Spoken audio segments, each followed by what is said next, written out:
2, 1-3 says, I will stand upon my watch and set me upon the tower, and I will watch to see what he will say unto me, and what I shall answer when I am reproved. And the Lord answered and said, write the vision, make it plain upon tables, that he may run that readeth it. For the vision is yet for an appointed time, but at the end it shall speak, not lie. Though it tarry, wait for it, because it will surely come. It will not tarry. Let me ask you several questions. How did Michael Jordan become the best basketball player in the world? And how did Donald, your fired Trump, rise up from the ashes of bankruptcy to the heights of success again? And how did I leave a small little island called Bermuda and go on in my life to become the CEO of several companies, an author, a speaker, a minister, and visit Africa, Europe, South America, Central America, traveling around the world to deliver a message of hope and empowerment to people from all walks of life? The answer is simple: vision. If you're going to take your life from ordinary to extraordinary, you must have a vision for your life. When you move out of the ordinary to begin your journey to greatness, you will encounter many, many roadblocks. And your vision is going to help you to focus on where you intend to go, where you intend to end up, and not the roadblocks. It helps you with your focus primarily. Vision is the ability to tell yourself that I'm going after something more in my life. It is also knowing that this is God's way of gently nudging you to become something more, to do something more, something better, something greater. Solomon, one of the wisest men that ever existed, is quoted as saying, without a vision, people perish. One of the things I do know about vision is this: when you write a vision, this is going to give you more control. Your life will stop spiraling out of control. In fact, I guarantee you that if you would just take the time to go through the exercise that I'm about to give you, you will live your life beyond your wildest imagination. In fact, you're going to live the life that you deserve with an abundance of joy and health and success and prosperity.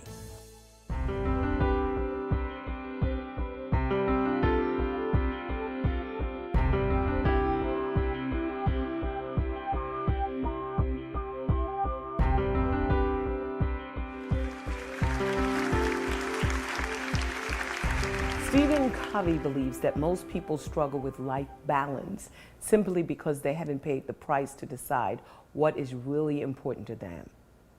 So let's talk a little bit about vision. Vision is the single most important aspect for living life on purpose. Without it, you will become frustrated, you will lack direction, you will be unable to fulfill your purpose and maximize your potential.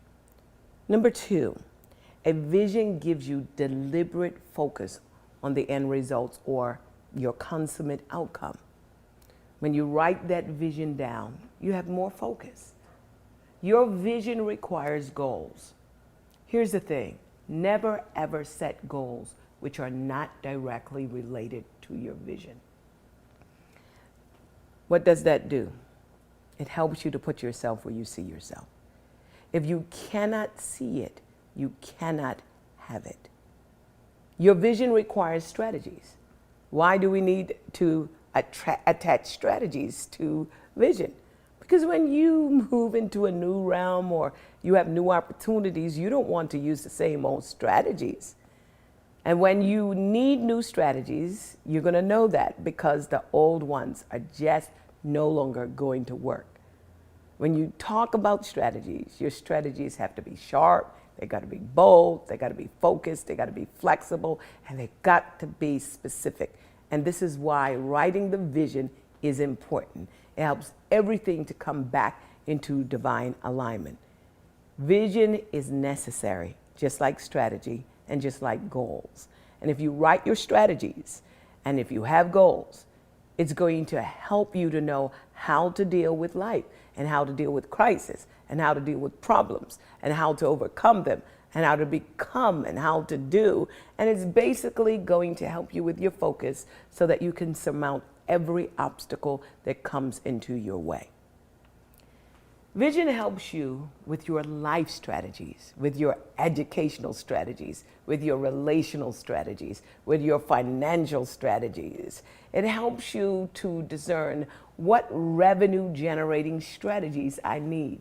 It helps you with your leadership strategies, your prayer strategies, your spiritual growth and development strategies. It helps you with transitional strategies. Look at those words, strategies.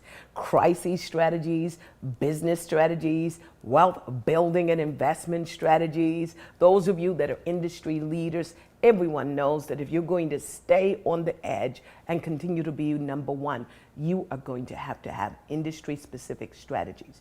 And then those of you that are involved in changing this world at a global level, you need global strategies.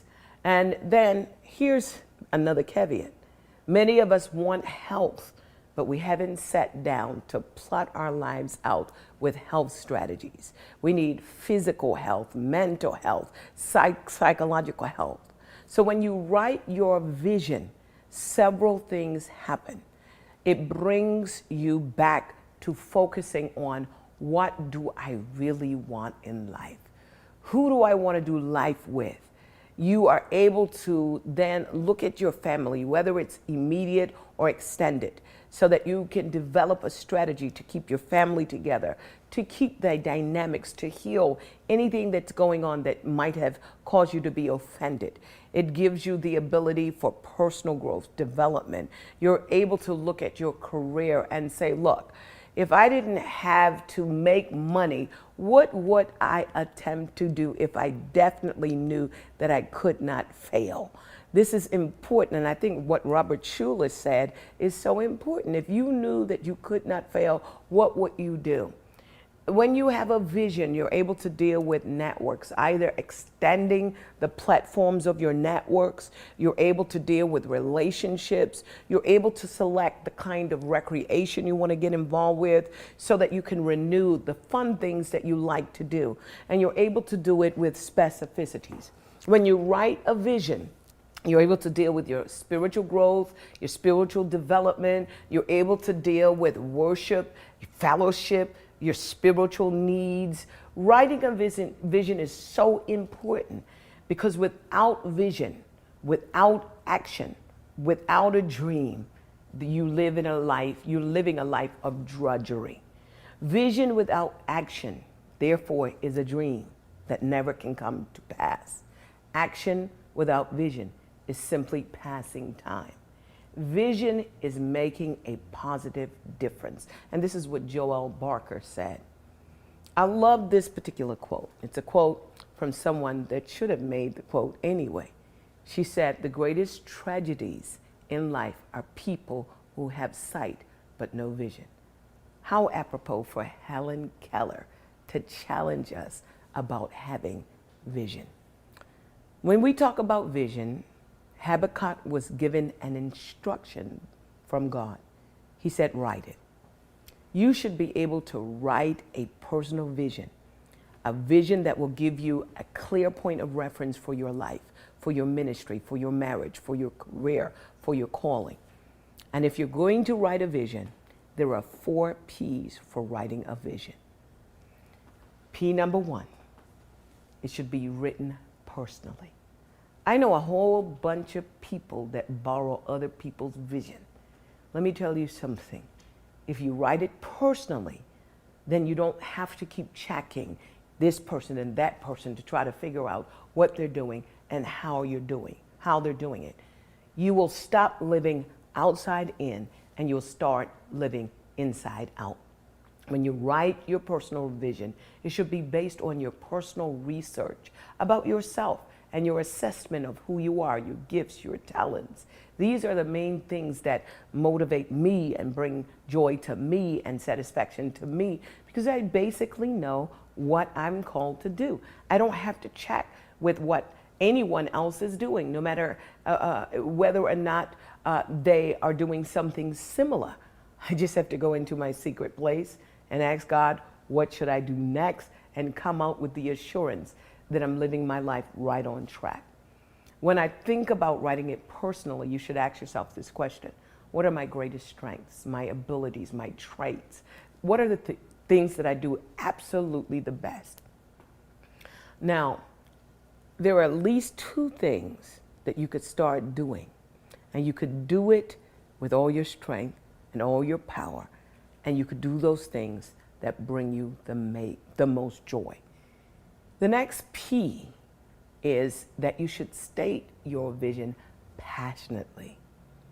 When it comes to passion, it's that thing that generates either the greatest joy or the greatest sorrow. Passion to me is self-generated, and it's a self-generating tool that you can use when times of discouragement. Your passion is going to get you up out of bed and is going to get you hitting the streets and pounding the pavement to bring that vision to pass, that passion.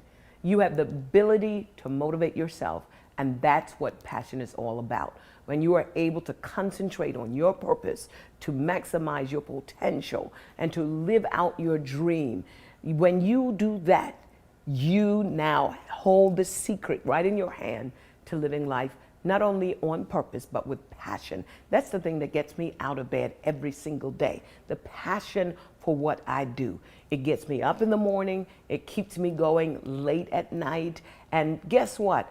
I end up going to bed very, very seldom exhausted. In fact, I always go to bed excited. I have to tell myself, you better go to sleep so that you could wake up in the morning. And sometimes I go to bed and I feel like, wow, I almost don't want to go to sleep because I don't want to miss out on something that potentially and possibly take me further into realizing my dreams and goals. One of the things about passion is that it's an attitude, and your attitude sets the mood for everyone and everything around you. They get excited because you're excited, especially those people that work with you and work for you. If you are excited about something and fascinated about something, then people's fascination and excitement is turned on as well.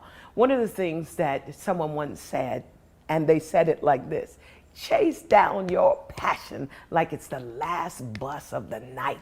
This is what a guy by the name of Glad Adams, and look at his name, Glad, of all names, and he has the right to talk about passion. Here's the next P. You've got to state your vision presently. The Bible says in Proverbs 23:7, as a man thinketh in his heart, right now. State it presently, not I will do this. State it presently. There's something that goes on in the human psyche that when you state it presently, automatically you are giving yourself permission to do it and to do it now. Well, what should you be doing in the present season? Not tomorrow, not the next day, in the present season.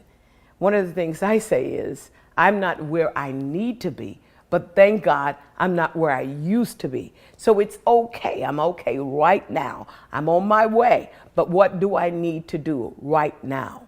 Vision is one of those things that so many people ask about. How do I write my vision? How do I make it plain? Where do I start? And when you hear the word vision, it sounds so overwhelming. But I'm going to tell you, I'm going to give you about 10 different areas that you can begin to write your vision in. And if you write your vision in these 10 areas, I believe that you're going to be able to live your life beyond your wildest imagination. God bless you. Join Dr. Cindy Trimm for these next live appearances.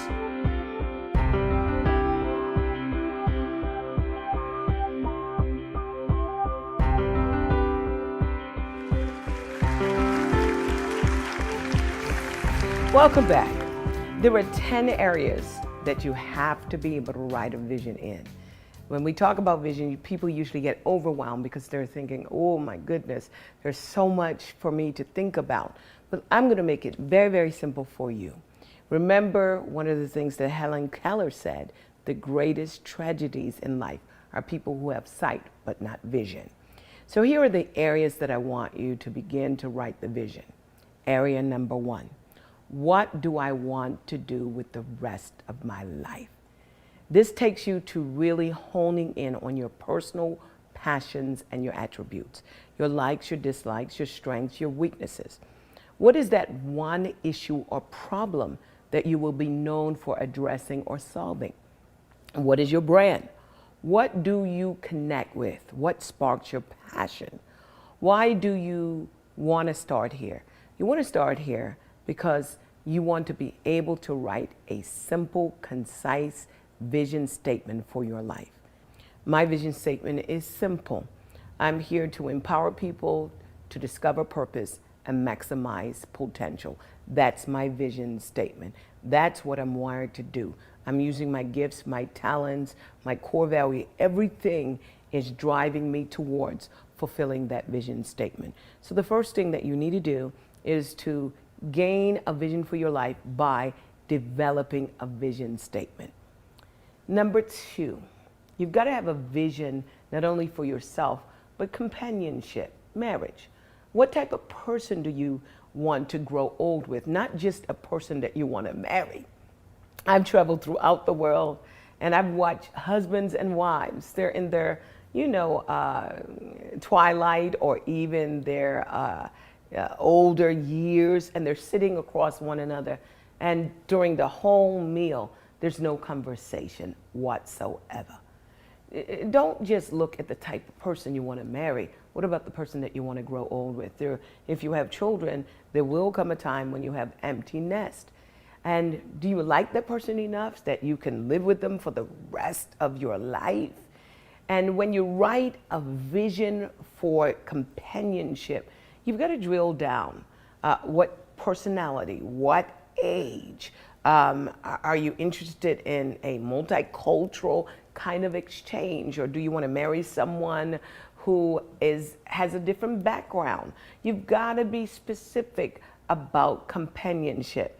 Those of you that are single, then you need to throw into the scenario. When do you want to be married? Where do you want to be married? You want to throw in specificities. What does he look like?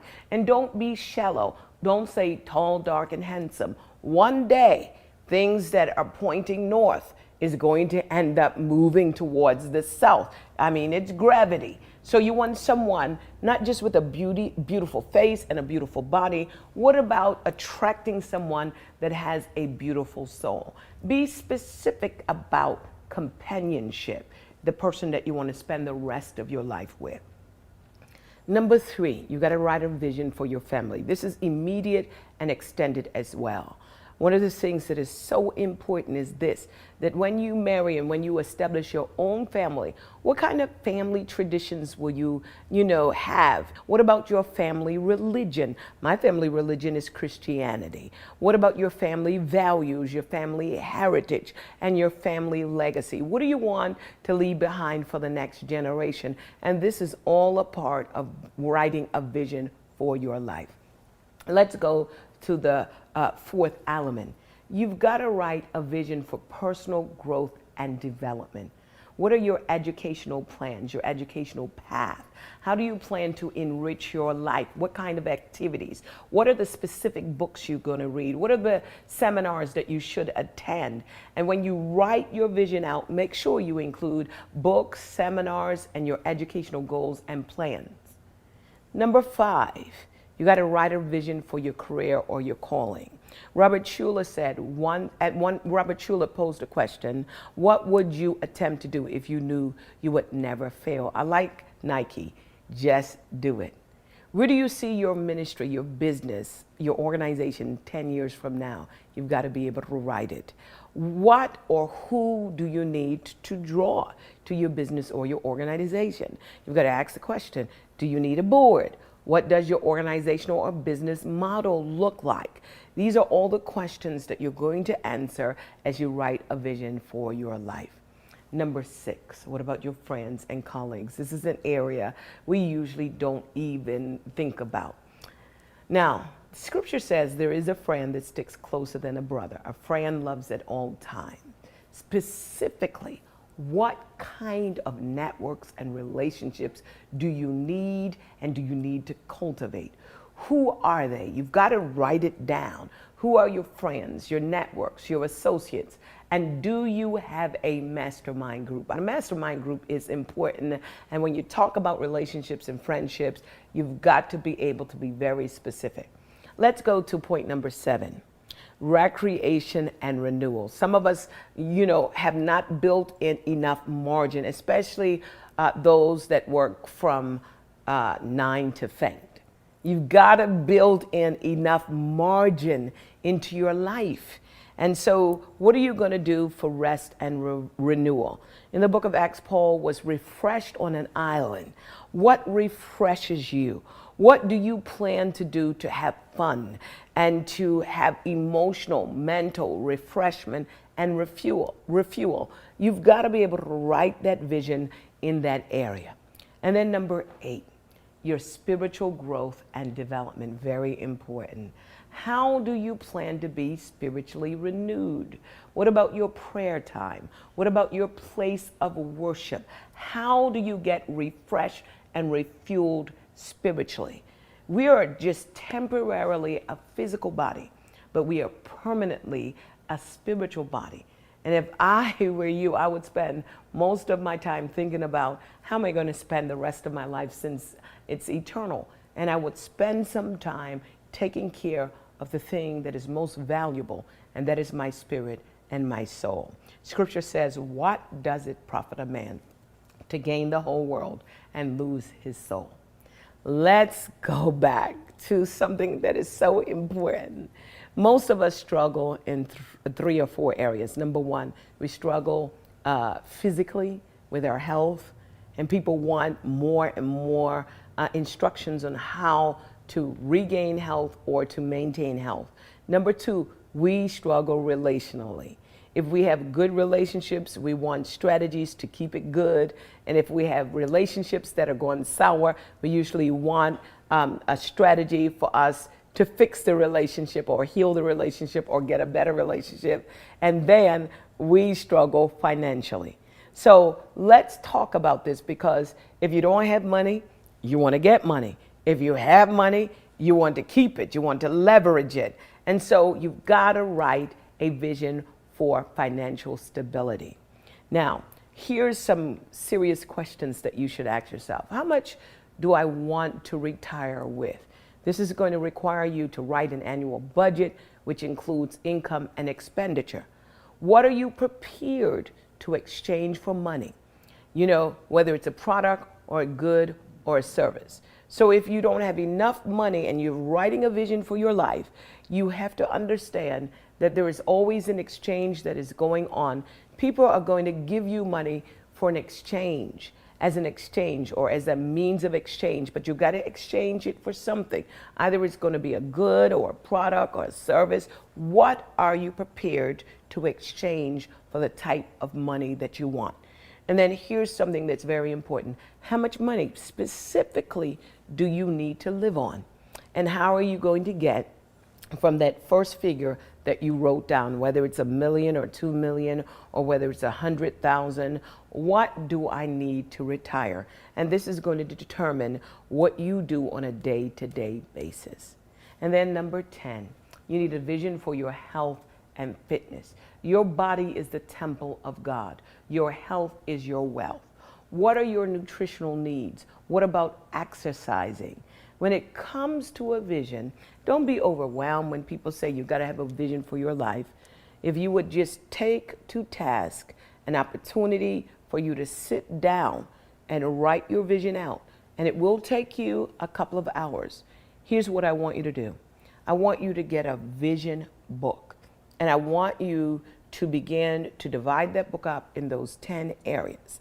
I need you to be able to allocate your time so that on a specific day, you would begin to take some time, focus time to write out in its totality these areas and be specific about your vision. Make it specific, make it personal, make it passionate, and make it present. And as you write this out, guess what's going to happen? You're going to be able to use your vision to establish goals, and then use those goals to bring about a strategy to bring it to pass. As you set your goals, You're going to be able to set it according to specific time frames, yearly, quarterly, monthly, daily. When you write your vision, it's going to help you to prioritize. You might be able to say, okay, Dr. Trimm, you got me now, but how do I make my vision come to pass?